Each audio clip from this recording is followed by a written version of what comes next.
not there.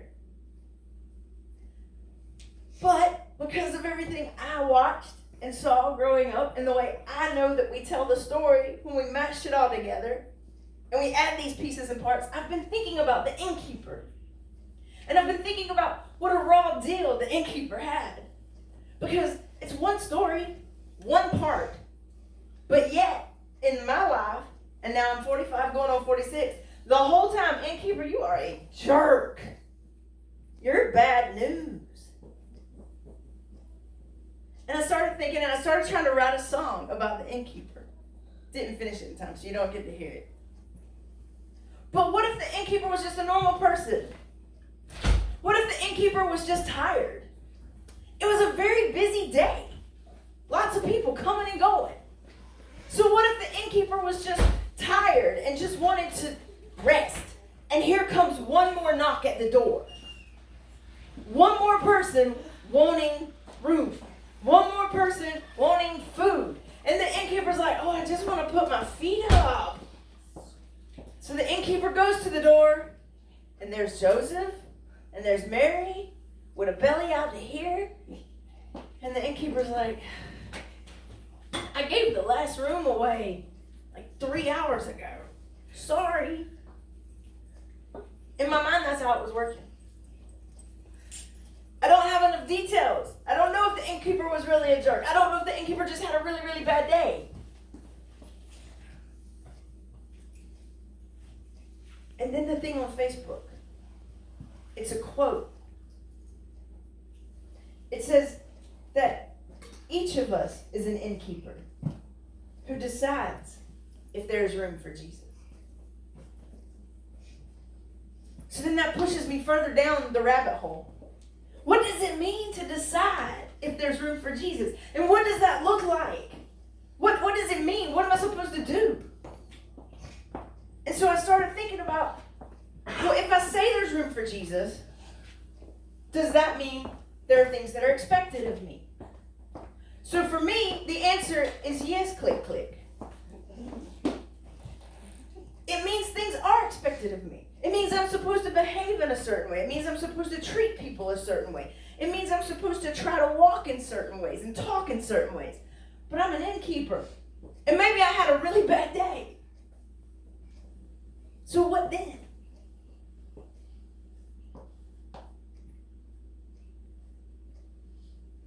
Many of us, especially in my family,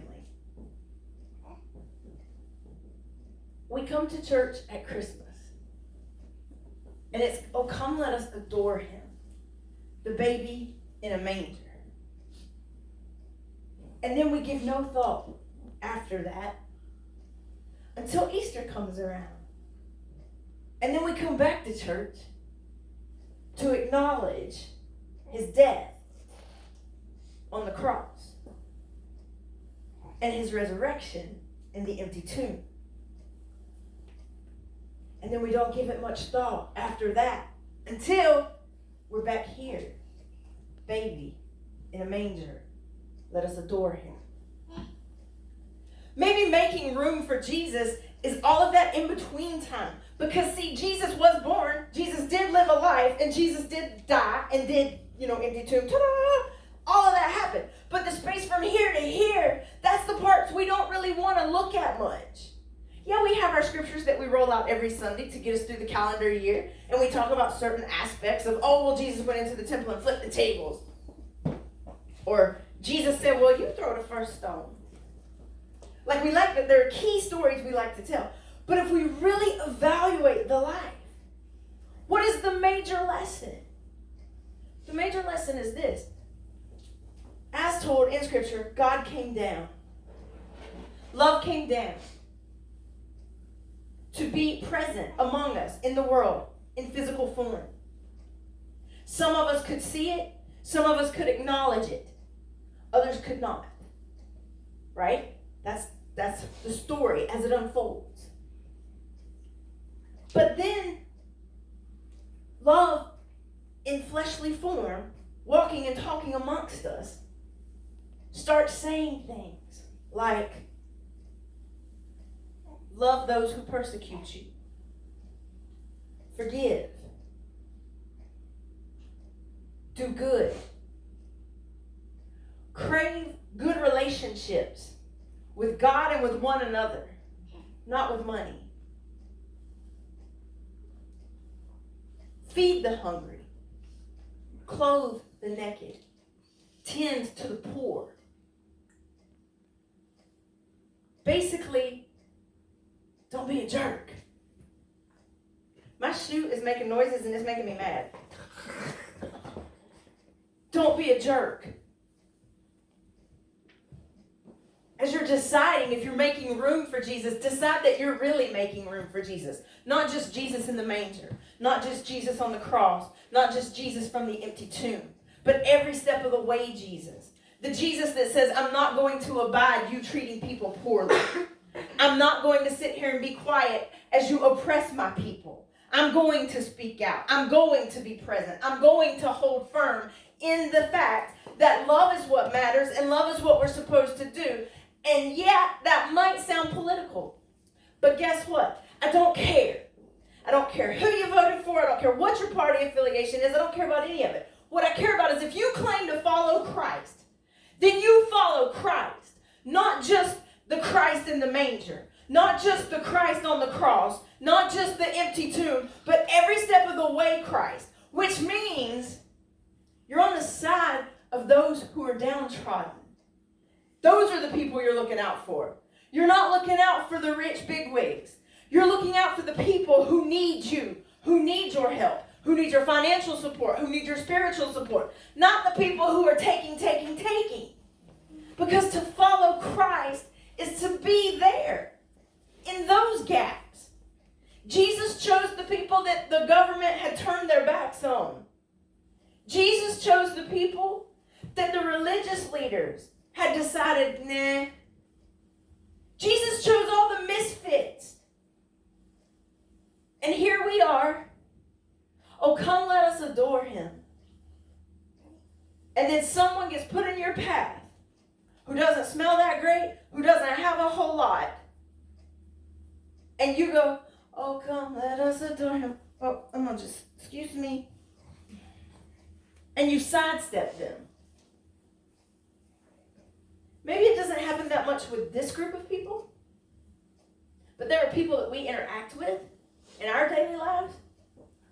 This applies to. It's, oh, come let us adore him this time of year. And then every other day is just a normal, let me see what all I can get, what all I can take.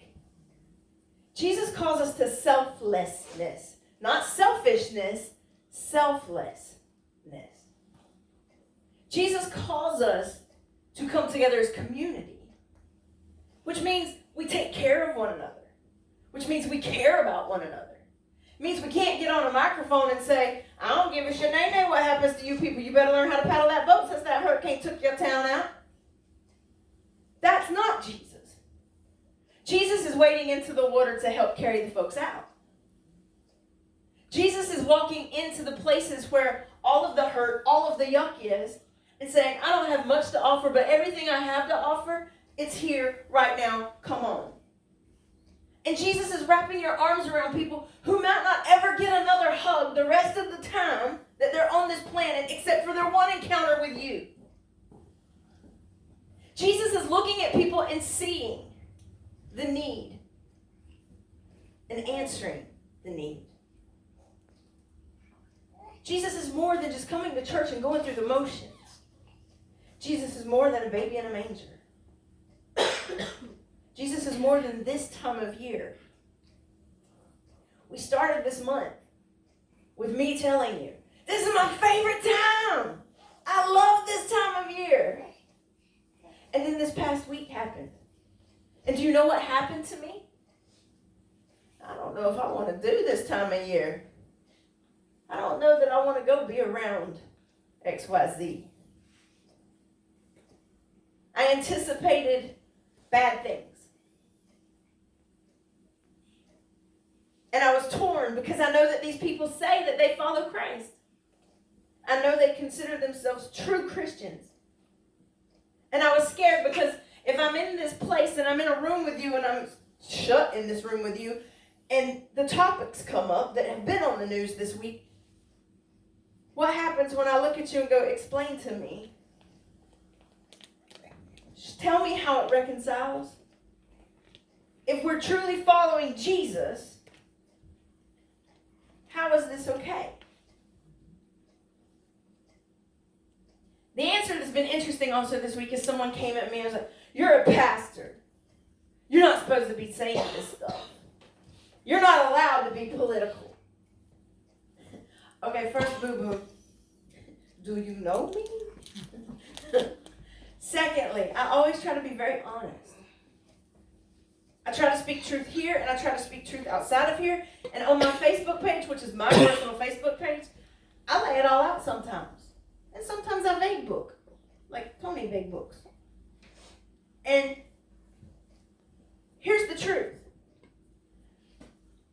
God wants relationship with us. Holy wants relationship with us. So the point of the whole story was Holy coming down in fleshly form to walk and talk amongst us, to teach us how to truly walk in love, in relationship with Holy and with one another. Right? Who's with me? You're with me. You're with me. The rest of them, we'll catch them up later. So if that's the whole point, the entire point, Holy wants relationship with me. Holy wants to know me. That means Holy wants to be at work with me, through me. I'm hands, I'm feet. Holy, speak to me and lead me.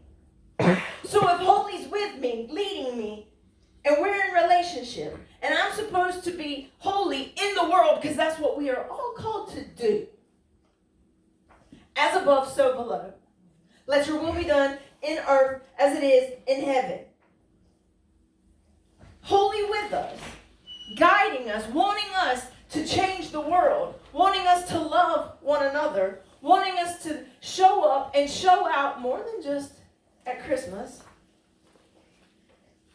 How can we look the other way? How can we say, no, that's not my job? So if Holy's moving through me, or through you, and it's all about this relationship where everything I touch is also Holy touching. So I'm touching Tony, Holy's in me, Holy's touching Tony. I'm touching the chair, Holy's in me, so Holy's touching the chair. If it works that way, which is what I think it does, guess what? Every aspect of my life, open to Holy. Holy gets to be a part of all of it. So that means if I'm ugly at home to Sherry because I'm tired of the way the dishes look in the sink, and I don't behave well about it, Holy's sitting there going, girl, what you doing? Just be quiet for a minute. Just calm yourself. It means Holy's with me then. It means Holy's with me during the trying times at work. It means Holy's with me in the joyful times. Celebrates when I celebrate. And it means when I do decide who I'm going to be in this world, in this community, and I want it reflected in leadership, it means Holy's with me when I go in that room and shut the curtain and cast my vote. Because Holy is a part of everything. And if I leave Holy out of one thing,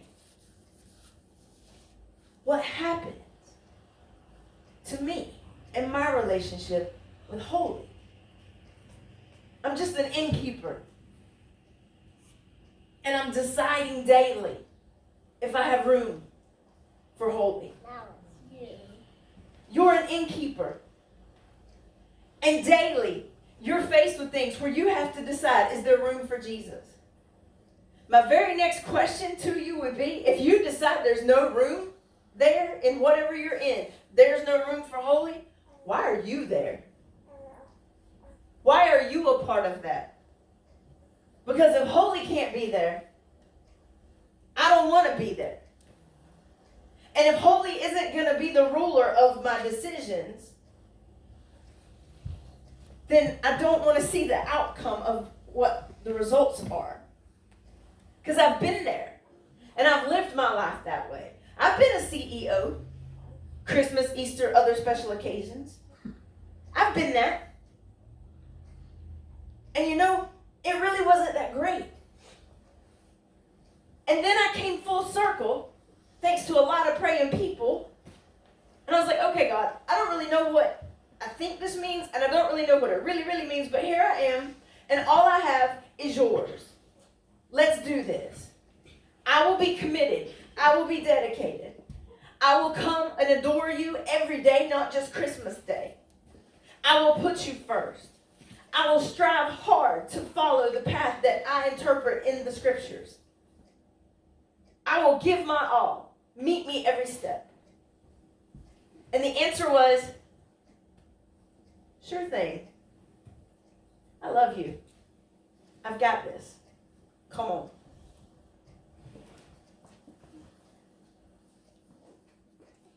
Every day with holy should be full of love and joy.